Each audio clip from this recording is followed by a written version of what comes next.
Yo, how's it going, guys? So I figured out this strategy. I came up with this strategy for the Dredge, basically to take, the most amount of advantage out of his power. Basically, sort of a hit and run type of strategy playstyle, and we have perks that will help us, um, you know, better down them on a surprise factor, but as well as give us gen regression because we're going to be moving, through all the gens, as you're going to see here. And it just seems to work really well with his teleport. I'm not even using good add-ons. You could still use better add-ons for this, especially to even decrease the time it takes to teleport. It would probably make this even more effective. But basically, like as you're gonna see, you kind of teleport to the gens with your mobility, and then you kind of hit them, and you don't commit too much, right? You just kind of injure them, so they have to waste time healing, or they'll be scared to come back to the gen. And with Call of Brian, not only we get the fast gen regression to kind of punish them, right, for staying away, but as well we can know if they come back. So like if that Adam that just got injured comes back to that gen, I will know, and I can teleport again and punish him for it because he's going to be injured, right? So it's basically a free down. And you're also trying as best as possible to waste the resources they have around the gens, especially the pallets, obviously. The only problem I noticed with this build after playing with a lot of, especially good teams as well, much better teams than the one you're watching right now, the biggest problem is really just windows like this, right? Because they never close. So sometimes there can be a little bit of map RNG to this strategy, to how effective it plays. Because like sometimes they have windows, like very strong windows actually, like that shack one for example, right in front of the gen, so every time you teleport to it they have kind of a free escape, or at the very least they can kind of waste some time out of you before you can get the first hit on them, which is obviously not good because you're just kind of hitting and coming back, right? You're not trying to do 30-second chases, 1-minute chases. And when you see right there, you only commit when you are somewhat sure you're going to get the down, like I just did with her right there. Very quick down. If it takes too long, you just kind of leave and you go back to the guy, and there you see what I mean. You kind of just surprising them. But I noticed this also, there's a map RNG factor in the sense that if you don't have any lockers near the gens, it just doesn't become quite as effective, right? Because you can't really surprise them that much. So that I noticed that some maps like let me see, no, not Macmillan, I think it's Record Yards maybe is one, where sometimes there's gens like in the complete open and you have no lockers, around them, and like sometimes the closest locker is like, almost 20 meters away from the gen, so they can kind of see you coming with the terror radius and react, and they kind of run off the gen earlier, right? Especially if the gen is not in a corner like that, so they can kind of hold W and waste a lot of your time before you can even get the first hit. So that can be, those are kind of the weaknesses of this build, which is not really the build's fault, it's just the game having unnecessary RNG. But I guess the strategy you could try to counter that is really just to sort of choose the gens you're defending, right? Like make sure you don't, it's kind of a 3-gen strat, just kind of make sure you don't lose the gens that have good lockers around them, and don't worry about losing the ones that don't, right? For example, this gen right in front of me right there is someone in the open, but there's this tile right here which gives me a locker somewhat close to it. But ideally you want the locker like pretty much right in front of the gen, and ideally with no windows around it. It's okay if it has a pallet because you're gonna, like you just saw me do right there, I hit him and I wasted some resources, and then I'm coming back. A Tinkerer as well on this build helps me know if they're about to finish the gen, right? So I can go there to stop it. Call of Brian regresses the gen very fast, so it kind of makes sure that Tinkerer keeps activating over and over again. And Tinkerer also gives me undetectable, right? So it's very easy to surprise them in those scenarios, like I mentioned, where the locker isn't so close to the generator. Like, but in theory, Tinkerer is not really necessary. But it does help because otherwise you're kind of guessing if they're going to finish the gen or not, right? Usually you know which gens they're working on, but Tinkerer, you would have to come back in time before they finish it, or you just kind of blow up the strategy. Also, when you're inside the locker like this, teleporting, the Nightfall just builds crazy fast, like crazy fast. Even without add-ons for that, it just builds very fast. It's like you stay in the locker for like 30 seconds or kind of less, it already gives you the Nightfall. Also, when they're injured, it gives you Nightfall faster. You see Tinkerer right there. And then yeah, make sure, again, you're just wasting resources every time. Basically every time you go to the gen, you kind of kick it, and then you either injure them or waste the resources before going to someone else, right? And you can see even without corrupt or anything like that nature, I can still quite easily cover 5 gens. Like they haven't even finished the gen yet. And you see right there, during Nightfall it just gets even better because you have the insane speed, insane recovery on the teleport, right? You have the undetectable, so it just makes the build work even better. The best add-ons I would say is probably maybe increasing Nightfall distance, increasing recharge rate of the Nightfall would be another good add-on to have. Add-ons that you can see their auras, he has some of those, and add-ons that reduce the time to recharge the teleport when you're not in Nightfall.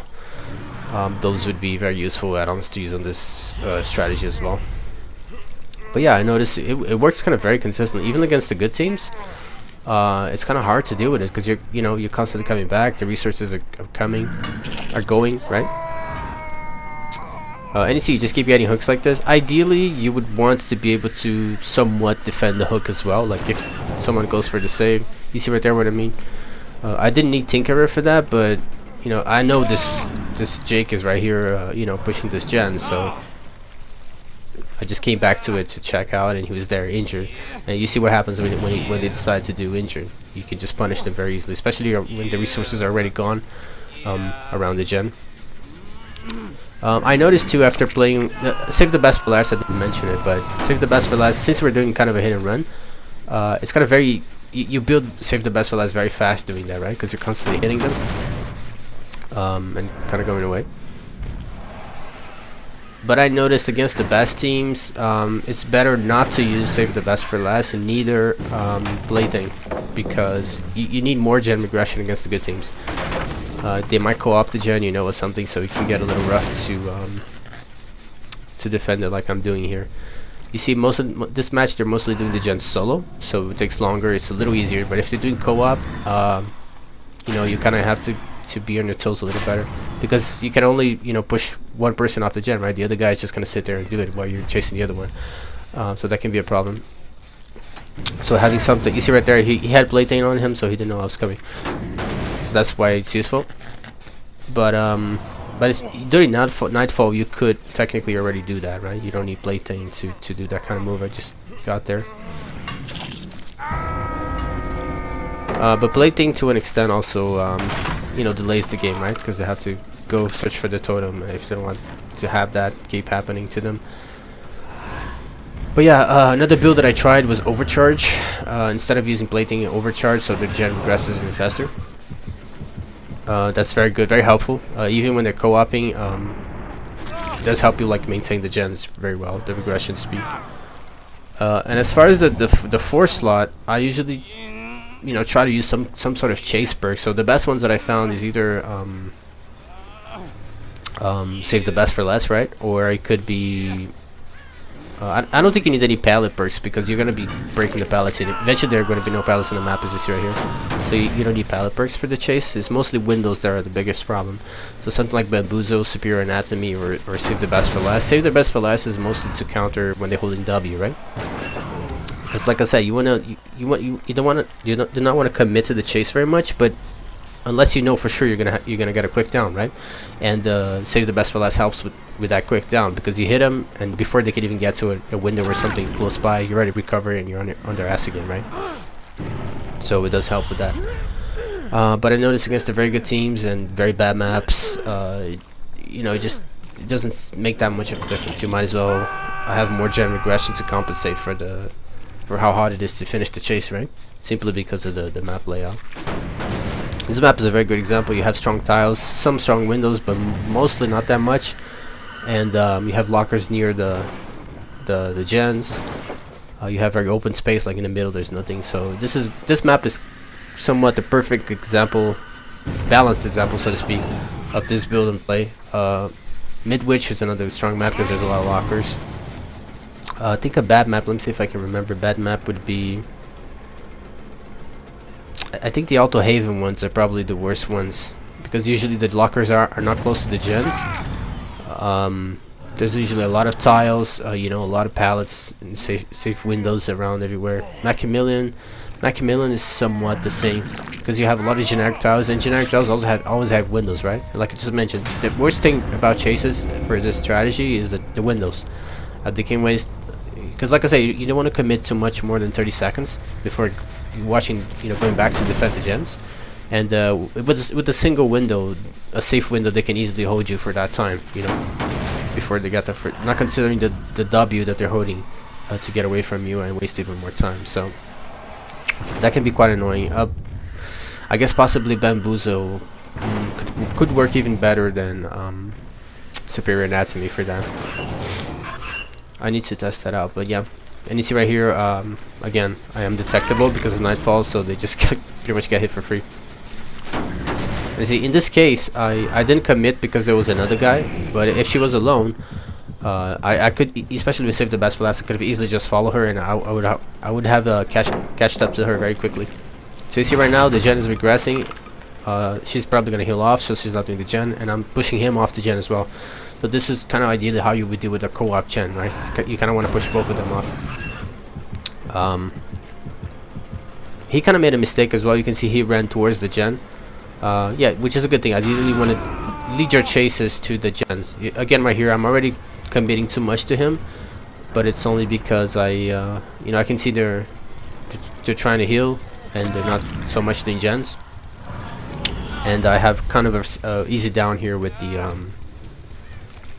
you know, there are no pallets or anything here for him. And right there, and eventually they're gonna die, and especially as soon as the first guy died, the second one just gets easier and easier to keep the pressure on gens. But keep in mind, this match I'm not even using overcharge. If you use overcharge, like I'm telling you, the gens regress even faster. It almost seems like overkill, but I would still recommend using it, because against the very good teams and the coordinated teams, I would say definitely made a difference when I was playing against them in terms of keeping the gen regressing, right? I guess you could even you could try to use Tinkerer more strategically, right? Because when you do it like this, like I'm gonna teleport to the locker, he makes a lot of noise. So the good survivors, they will react very early to that, right? So the best scenario really would be if you teleport to a locker that's close by, but not on top of the gym, and then you can come for the hit in a undetectable fashion, right? With no terror radius. That would be the ideal scenario, because then they don't have the noise to react to as much. You see something like this is kind of a good example. Like the windows just destroy your chase this time, because you just have to keep dealing with windows like this every time, even though there's no pallets. So that's the annoying part. And most maps with generic tiles like Macmillan also have them. They will have windows like this, but their good players will just, you know, rape you over it. But yeah, this is a good example still, and I like it as well because with this Nightfall and everything, it gives you killer instant, so you just kind of keep teleporting around the map and easily find out where they're healing. You know, where's the last guy in a 1v1 scenario like you see here. So it's just really good. And just remember, if you need to recharge the Nightfall faster, just get in the locker and just sit there. And you like right there, just sit on the locker, and you see the bar starts filling up very quickly. This is useful for finding, you know, when you want to find someone. But I guess that's a strategy. I do have, I think, some other gameplays where I'm playing like this. But yeah, for the most part, I'm not sure in my mind here what the maps would have this problem. But the main issues are maps where, like I said, there's a lot of windows next to the generators, and there's no lockers, and there's also no lockers next to the generators, right? So those would be the biggest problems. Especially if you're facing the very good teams, which usually they will like spread out and do gens at the same time. It's very hard for you to you know, to commit. But you know, as you see, there's 4 gens here, and I'm still an insane gen pressure. But you know, usually as it gets closer to 1 gen, it gets even harder for them to you know, to coordinate and do the gens when you're playing like this, right? So, like for example, on a 1 gen scenario, what you want to, because The good players, they will always lead the chase away from the 1 gen area, right? The 3 gen area. So what you can do then is use your teleport, like I said, to kind of quickly find out with the killer instinct where they're healing before coming back to the gen, and then kill them by surprise there. Doing nightfall would probably be the best play. But yeah, this is the weakness of Dredge. It's really just the map RNG. He's actually not a bad killer. And some maps as well, the tiles, you just cannot use his power, the teleport power, right? Because the tile is just too strong. Sometimes you can, like you see, I think at the first chase in the match you saw me use my power there with the teleport. So sometimes you can use that to speed up the chase as well. But yeah, guys, that's the strategy, the playstyle. It does seem to me this is probably the best way to play the Dredge, judging by how his power works. And yeah, guys, try it out. It's really strong actually.